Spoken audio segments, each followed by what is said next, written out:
Hello guys, welcome back to our channel ASMIQ। Diwali के बाद काफ़ी लंबा हो गया है तो वीडियो मतलब नहीं पढ़ पाई थी किसी वजह से। ठीक है, तो चलिए स्टार्ट करते हैं आज EVS के पोर्शन टॉप 30 क्वेश्चंस। ठीक है, और प्लीज़ कमेंट में ये भी बताएं कि आपको मैथ्स का चैप्टर वाइज प्रैक्टिस चाहिए। कमेंट में ज़रूर बताना कि मैथ्स की चैप्टर वाइज प्रैक्टिस चाहिए या मैं 30 MCQs with solution UP TET के और C टेट के डालूँ। तो प्लीज़ बताना कि आपको चैप्टर वाइज मैथ चाहिए या आपको मिक्सिंग मैथ 30 क्वेश्चन चाहिए कमेंट में। ठीक है, तो चलिए स्टार्ट करते हैं आज पर्यावरण के टॉप 30 EVS क्वेश्चन। पहला क्वेश्चन क्या कह रहा है, किस राष्ट्रीय उद्यान को पूर्व में हेली राष्ट्रीय उद्यान कहा जाता है। तो ऑप्शन आपके दिए हैं। एक ऑप्शन दिया है जिम कॉर्बेट राष्ट्रीय उद्यान, या राजाजी राष्ट्रीय उद्यान, या दुधवा राष्ट्रीय उद्यान, या उपरोक्त में से कोई नहीं। तो इसका राइट आंसर क्या हो जाएगा? इसका राइट आंसर क्या हो जाएगा? इसका राइट आंसर हो जाएगा ऑप्शन नंबर ए, यानी कि जिम कॉर्बेट राष्ट्रीय उद्यान। मतलब जो जिम कॉर्बेट राष्ट्रीय उद्यान को पूर्व में हेली राष्ट्रीय उद्यान कहा जाता था। और अगर पूछता है कि इसकी स्थापना कब हुई थी, तो इसकी स्थापना 1935 में हुई थी। ठीक है, और 1947 में, और 1947 में क्या हुआ था, इसका नाम रामगंगा राष्ट्रीय उद्यान रखा गया था, तथा 1957 अब क्या है 1957 में इसे जिम कॉर्बेट का नाम दिया गया था। इसे 1957 में या 1957 में इसे जिम कॉर्बेट राष्ट्रीय उद्यान के नाम से जाना जाता है। और ये भी पूछ लेता है कि ये कहाँ पे है, ये उत्तराखंड के नैनीताल में है। ठीक है, चलिए नेक्स्ट क्वेश्चन की ओर बढ़ते हैं।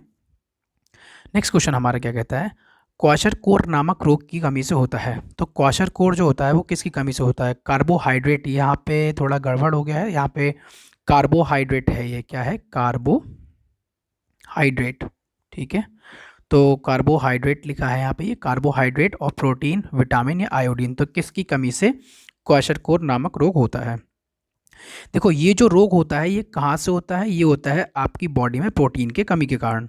और इस रोग के कारण संतुलित शरीर का विकास जिसकी वजह से नहीं हो पाता है। मतलब क्या, शरीर का विकास नहीं हो पाता है और ये प्रोटीन की कमी से होता है। तो इसका राइट आंसर क्या हो जाएगा?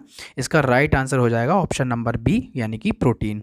तो नेक्स्ट क्वेश्चन क्या कहता है, रिएक्टर पैमाने से तीव्रता नापी जाती है। तो रिएक्टर पैमाने से आपको पता होगा, सबसे इजी क्वेश्चन है, यूपी टेट में काफ़ी बार है, ये यूपी टेट के ही टॉप 30 क्वेश्चन उठाए हैं प्रैक्टिस सेटों में से मिक्स करके। तो इसका राइट आंसर क्या हो जाएगा? ज्वालामुखी या भूकंप या सुनामी या चक्रवात। तो इसका राइट आंसर क्या हो जाएगा? इसका राइट आंसर हो जाएगा ऑप्शन नंबर बी, यानी कि क्या? भूकंप। तो यानी क्या होता है इसको क्या करता है, रिक्टर पैमाने में भूकंप की तीव्रता मापी जाती है और इसके लिए सिस्मोग्राफ यंत्र का प्रयोग किया जाता है। और रिएक्टर पैमाने में जीरो से लेके 9 तक के अंक अंकित रहते हैं। बढ़ता हुआ अंक अपने पिछले अंक से 10 गुना तीव्रता की भूकंप दर्शाता है। तो नेक्स्ट क्वेश्चन क्या कहता है हमारा, वन्य प्राणी सप्ताह प्रतिवर्ष मनाया जाता है। तो वन्य प्राणी सप्ताह किस वर्ष मनाया जाता है? नवंबर के प्रथम सप्ताह में, अगस्त के प्रथम सप्ताह में, अक्टूबर के प्रथम सप्ताह में, या जुलाई के प्रथम सप्ताह में। तो इसका राइट आंसर क्या हो जाएगा? इसका हो जाएगा क्या? ऑप्शन नंबर, यानी क्या? सी।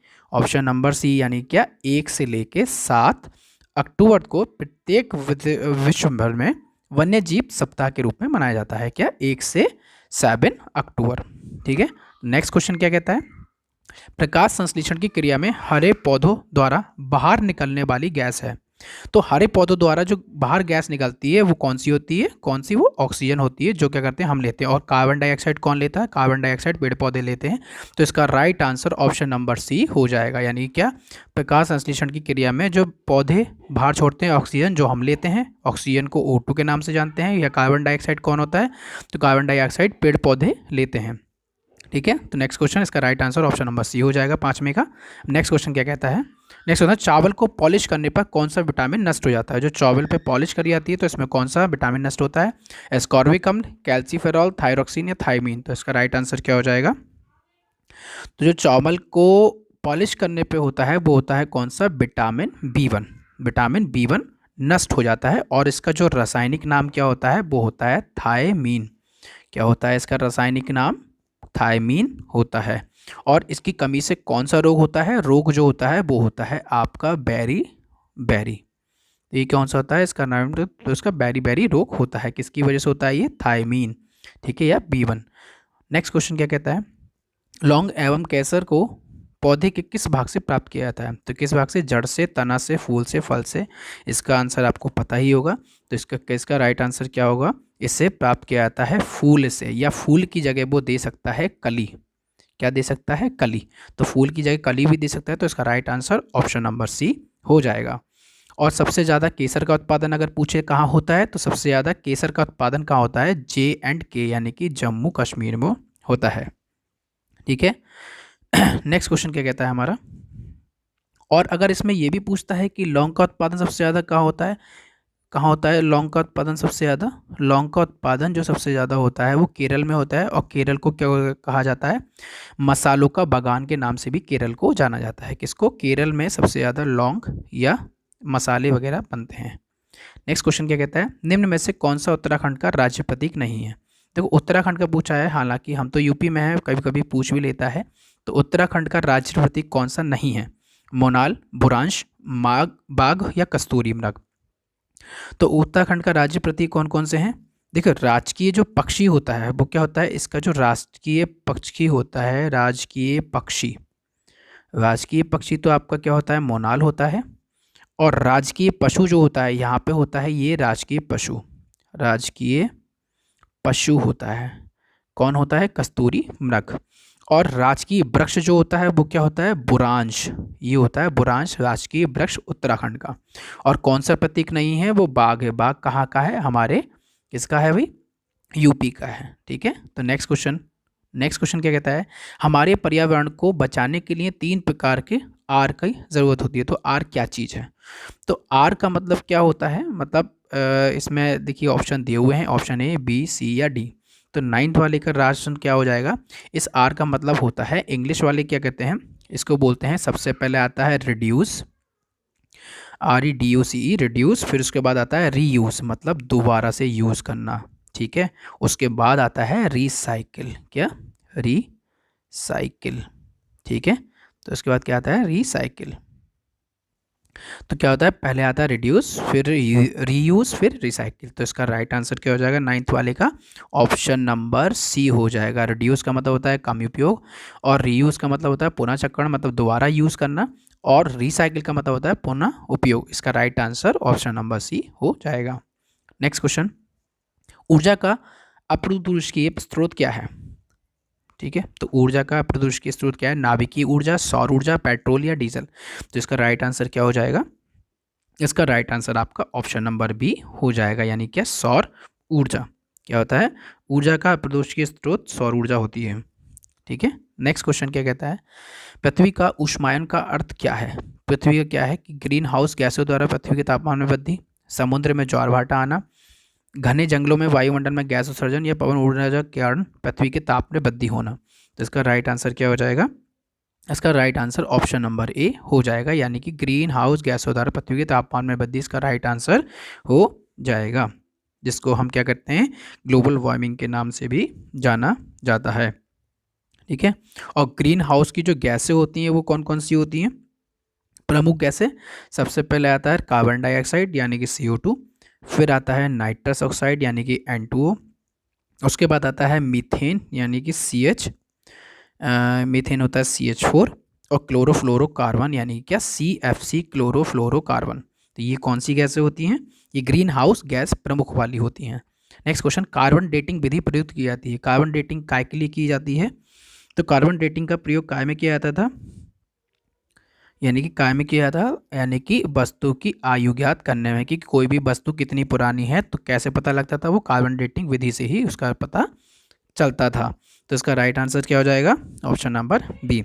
और कार्बन 14 की खोज कब की गई थी? 27 फरवरी 1940 में मार्टिन कैमन के द्वारा। मार्टिन कैमन और सैम रूबेन ने कैलिफोर्निया विश्वविद्यालय में रेडिएशन प्रयोगशाला बर्कले में की थी। ठीक है। तो नेक्स्ट क्वेश्चन क्या कहता है हमारा? नेक्स्ट क्वेश्चन क्या कहता है? अम्लीय वर्षा से ऐतिहासिक इमारतें तथा मूर्तियों का संचारित चरण होना कहलाता है। तो क्या कहलाता है? यहाँ पे तथा नहीं है, ये तथा है। ठीक है। यहाँ पे तथा लिख लेना। तथा मूर्तियों का संचारित चरण होना कहलाता है, यानी कि dry deposition, stone leprosy, aerosol, या इनमें से कोई नहीं। तो क्या होता है ये? इसका राइट आंसर यानी क्या? स्टोन लेप्रोसी हो जाएगा राइट आंसर ये। यानी अम्लीय वर्षा के प्रभाव से जो इमारतें और मूर्तियाँ हैं उनके क्षरण को स्टोन लेप्रोसी कहा जाता है। और अम्लीय वर्षा के लिए कम से कम कौन कौन सी गैसें होती हैं, सल्फर डाइऑक्साइड और नाइट्रोजन डाइऑक्साइड यानी कि NO2 होता है, ये मुख्य रूप से उत्तरदायी होती हैं। ठीक है। और वर्तमान में जो स्टोन लेप्रोसी का शिकार जो हुआ है वो कौन हुआ है, आगरा का ताजमहल। कौन हुआ है, आगरा का ताजमहल हुआ है। ठीक है। तो right answer option number B. 14 क्या कह रहा है, स्पर्श गंगा अभियान का मुख्य उद्देश्य क्या था। स्पर्श गंगा अभियान का मुख्य उद्देश्य क्या था, स्वास्थ्य सुरक्षा, गंगा की स्वच्छता, नदियों को जोड़ना, मंदिरों का जीर्णोद्धार। इसका आंसर आपको पता ही होगा। इसका राइट आंसर क्या हो जाएगा, इसका right answer option number B यानी कि गंगा की स्वच्छता हो जाएगा। और इस अभियान की शुरुआत जो हुई थी वो कब हुई थी, 2009 में।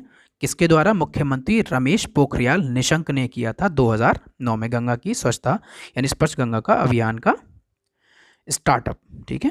नेक्स्ट क्वेश्चन क्या कहता है, मिनामाटा रोग प्रदूषक जनित रोग है, प्रदूषण जनित रोग है जो परिणाम है किसका है, समुद्र में बिखरे तेल का, वायुमंडल में आर्सेनिक का, या ऑप्शन नंबर सी या ऑप्शन नंबर डी। तो इसका राइट आंसर क्या हो जाएगा, क्या हो जाएगा इसका राइट आंसर, इसका right answer option number C हो जाएगा यानी कि औद्योगिक पारा अपशिष्ट को पानी में छोड़ना का।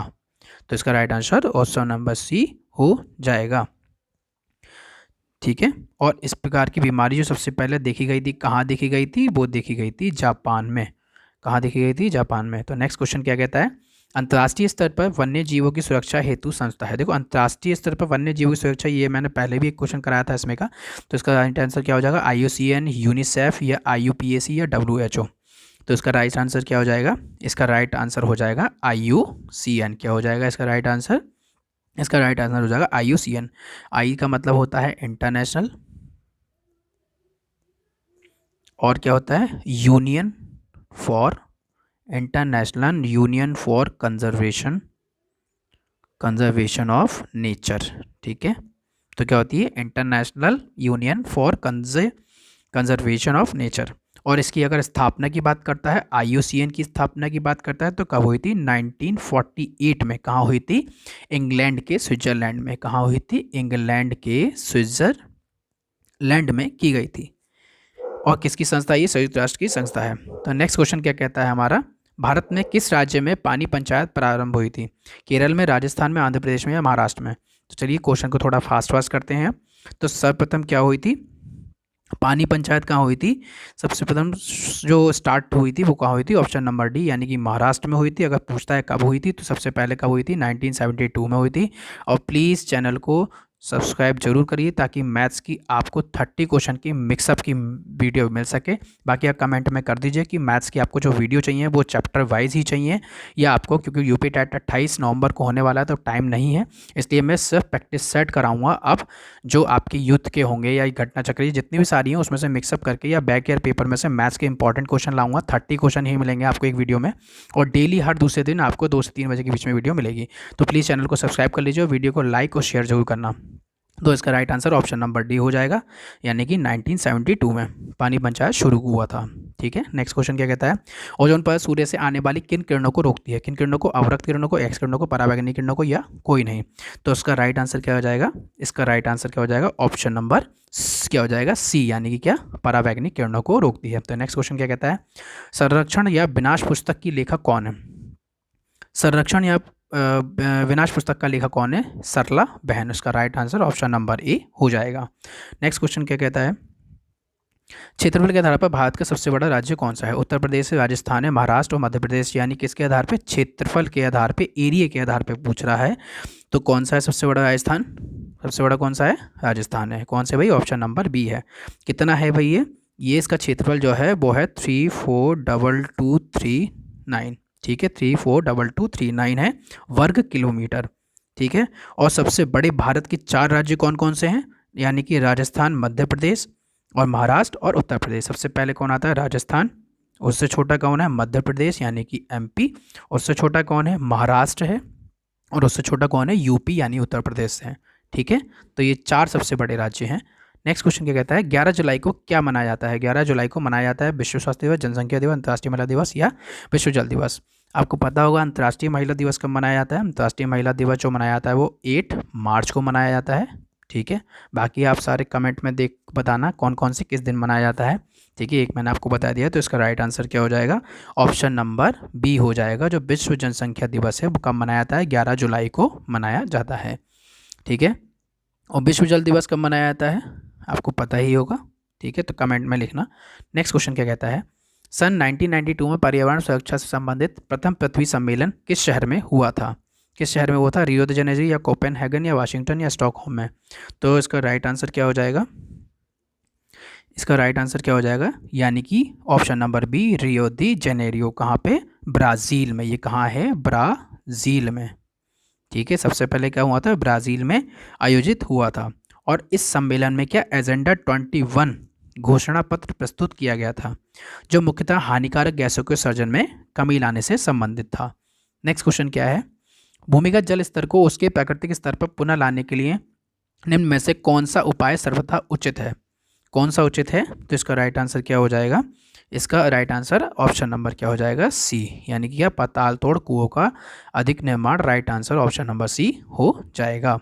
नेक्स्ट क्वेश्चन क्या कहता है, यदि एक मेंढक एक टिड्डे को खाता है तो ऊर्जा का स्थानांतरण होता है उत्पादक से अपघटक में, या उत्पादक से प्राथमिक उपभोक्ता में, या प्राथमिक उपभोक्ता से द्वितीय उपभोक्ता में, या द्वितीय उपभोक्ता से प्राथमिक उपभोक्ता में। तो इसका राइट आंसर क्या हो जाएगा, इसका right answer option number C, या सॉरी ऑप्शन नंबर डी, द्वितीयक उपभोक्ता को प्राथमिक उपभोक्ता को, यानी कि हो जाएगा। ठीक है, तो इसका राइट आंसर क्या हो जाएगा, इसका राइट आंसर हो जाएगा ऑप्शन नंबर डी। ठीक है, ठीक है भाई, तो इसका राइट आंसर क्या हो जाएगा, ऑप्शन डी नहीं, ऑप्शन डी नहीं, इसका right answer sorry option number C होगा, क्योंकि प्राथमिक उपभोक्ता से द्वितीय उपभोक्ता में जा रहा है ना भाई। मेंढक एक टिड्डे को खा रहा है, किसको, मेंढक टिड्डे को खा रहा है, तो प्राथमिक उपभोक्ता से द्वितीय उपभोक्ता का हो रहा है, तो ऑप्शन नंबर सी हो जाएगा, डी इसका राइट आंसर नहीं होगा। ठीक है, नेक्स्ट क्वेश्चन क्या कहता है कि अब बताना है आपको, मैचिंग करनी है कि कौन कौन सा निम्नलिखित को समलेखित कीजिए। यहाँ पे रोग दिया हुआ है, ये घरेलू उपचार दिया हुआ है, तो कौन से रोग में कौन सा उपचार, घरेलू उपचार करते हैं, काफ़ी लोग करते भी होंगे घरों में, तो बड़े बूढ़े लोग जो बताते थे कौन कौन से करते थे। तो कटे और घाव का जो करते हैं वो किस करते हैं, कटे और घाव पे सबसे ज़्यादा क्या लगाते हैं, हल्दी के चूर्ण से लगाते हैं, यानी कि दूसरा क्वेश्चन, दूसरा इसका आंसर। और सामान्य ज्वर क्या होता है, वो क्या होता है, ऑप्शन नंबर 3, यानी मेथी के बीजों की चाय। और आँख की सूजन किससे होती है, आँख का सूजन क्या होता है, ताजे धनिए के बीज, यानी कि इसका 1 से। और दर्द का दर्द किससे होता है, वो हींग के चूर्ण से, यानी कि क्या हो जाएगा, पहला हो जाएगा 2, 3 और ऑप्शन नंबर 1 और 4, यानी 2, 3, 1, 4 किसी में है, यानी कि ऑप्शन नंबर डी इसका राइट आंसर हो जाएगा। नेक्स्ट क्वेश्चन क्या कहता है, निम्न में से पृथ्वी का कौन सा पारिस्थितिक तंत्र सबसे बड़ा है। कौन सा बड़ा, रेगिस्तान, समुद्र, वन या कृषि भूमि। तो इसका सबसे बड़ा कौन सा पृथ्वी का, सबसे बड़ा पारिस्थितिक तंत्र कौन सा है, ऑप्शन नंबर बी, यानी कि क्या, समुद्र है। नेक्स्ट क्वेश्चन क्या कहता है, पर्यावरण एवं वन मंत्रालय भारत सरकार द्वारा पर्यावरण के क्षेत्र में दिया जाने वाला पुरस्कार कौन सा है। पर्यावरण मित्र है, पर्यावरण श्री, या तरु मित्र, या वृक्ष मित्र। इसका राइट आंसर क्या हो जाएगा, ऑप्शन नंबर डी, यानी क्या हो जाएगा, वृक्ष मित्र दिया जाएगा। ये कब हुआ था, यानी कि 1986 में स्टार्ट हुआ था। 1986 में क्या हुआ था, इंदिरा प्रियदर्शनी वृक्षमित्र पुरस्कार प्रारंभ किया गया था। ठीक है, और नेक्स्ट क्वेश्चन क्या कहता है हमारा, निम्न में से कौन सा युग्म समलेखित नहीं है, कौन सा सही नहीं है ये बताना है। तो कौन सा नहीं है, जेट्रोफा बायोडीजल है, रिंगाल इमारती लकड़ी है, भातचारा है, या चीड़ लीसा है। तो इसका राइट आंसर क्या हो जाएगा, इसका राइट आंसर यानी क्या हो जाएगा, ऑप्शन नंबर बी हो जाएगा। ये जो है समलेखित नहीं है। रिंगाल जो होता है बांस के जैसे झाड़ी है जो पर्वतीय क्षेत्रों में पाया जाता है, ये एक इमारती लकड़ी नहीं है। ये क्या है, ये एक झाड़ी है जो पर्वतीय क्षेत्रों में पाई जाती है। नेक्स्ट क्वेश्चन क्या कहता है, निम्न में से प्रक्रियाओं का कौन सा युग्म पौधों को जंतुओं से अलग करता है। कौन सा करता है, श्वसन तंत्र प्रजनन, माइटोकॉन्ड्रिया, सेंट्रोसोम, क्लोरोफिल तथा राजधानी, या केंद्रक तथा केशिका कोशिका कल्ला। तो क्या हो जाएगा इसका राइट आंसर, इसका right answer option number C हो जाएगा, यानी क्या, क्लोरोफिल तथा रसधानी। क्लोरोफिल तथा रसधानी पौधों में पाई जाती है और ये जंतु कोशिका में नहीं पाई जाती। नेक्स्ट क्वेश्चन क्या कहता है, कक्षा 4th की एक शिक्षिका ने अपने विद्यार्थियों से कहा, कुछ वयोवृद्ध यानी कि काफ़ी जो मतलब बूढ़े लोगों से ये पूछिए कि जब वे जवान थे तो उन्होंने क्या कुछ ऐसे पौधे देखे थे जो आजकल नहीं दिखाई पड़ते। तो उपरोक्त प्रश्न के पूछे आने पर निम्नलिखित में से किस कौशल के आकलन की संभावना नहीं है। ध्यान रखना, ये नहीं का पूछ रहा है। प्रयोग की, चर्चा की, प्रश्न पूछना, अभिव्यक्ति। तो इसका राइट आंसर क्या हो जाएगा। और प्लीज़ वीडियो को ज़्यादा से ज़्यादा शेयर करें, और मैथ की next video 30 top important question की यूपी रेट के आपको इस चैनल पे जरूर मिलेंगी अब डेली, क्योंकि हमारे पास टाइम नहीं है, इसलिए हम अब क्या करेंगे, मिक्सअप मैथ्स का करेंगे। तो प्लीज़ वीडियो को एंड तक बने रहिए, उसके लिए बहुत बहुत शुक्रिया। तो इसका राइट आंसर क्या हो जाएगा ऑप्शन नंबर डी का। इसका right answer option number B यानी कि ए हो जाएगा, ऑप्शन नंबर ए हो जाएगा। प्रयोग नहीं हो रहा है, चर्चा भी हो रही है, प्रश्न भी पूछ रहा है, अभिव्यक्ति भी हो रही है, यानी कि ऑप्शन नंबर ए वाला ऑप्शन इसका राइट आंसर हो जाएगा। Thanks for watching this video. Please video को ज़्यादा से ज़्यादा शेयर करें और सब्सक्राइब करें चैनल को, ताकि नेक्स्ट वीडियो आपको मेरी मिल सके। Thank you so much.